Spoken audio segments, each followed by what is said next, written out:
আজকের ব্লগটা কিন্তু আমি স্টার্ট করছি, কারণ মা ওখানে বিজি আছে মাটন বিরিয়ানি করার জন্য। এখানে তোমরা দেখতেই পাচ্ছ গপুকে কিন্তু আমি একদম সকাল সকাল ভালো করে স্নান টান করিয়ে নিজের হাতে আবির তৈরি করেছিলাম, সেটাও তোমাদের দেখাচ্ছি।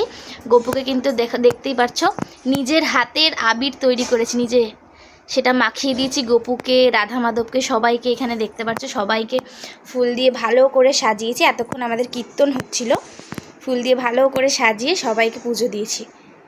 আচ্ছা, তো দেখতে পাচ্ছ ভাই ওখানে গেম খেলছে, আর এখানে ভাই এখানে গেম খেলছে।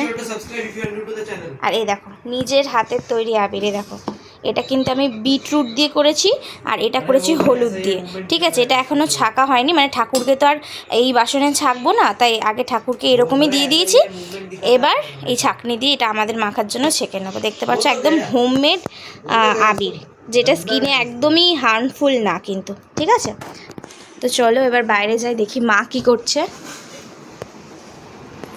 এখানে দেখতেই পাচ্ছ ওরা খেলছে, এখানে বক্স গান চালানো হচ্ছে। এতক্ষণ গানটা একটু স্টপ রেখেছি, এখন এখানে এটা দেখিয়ে দিচ্ছে আমাদের বক্সটা, একবার সামনে থেকে দেখিয়ে দিই। এই যে এটা হচ্ছে আমাদের বক্স, গাড়িটাকে ঢেকে রেখেছি।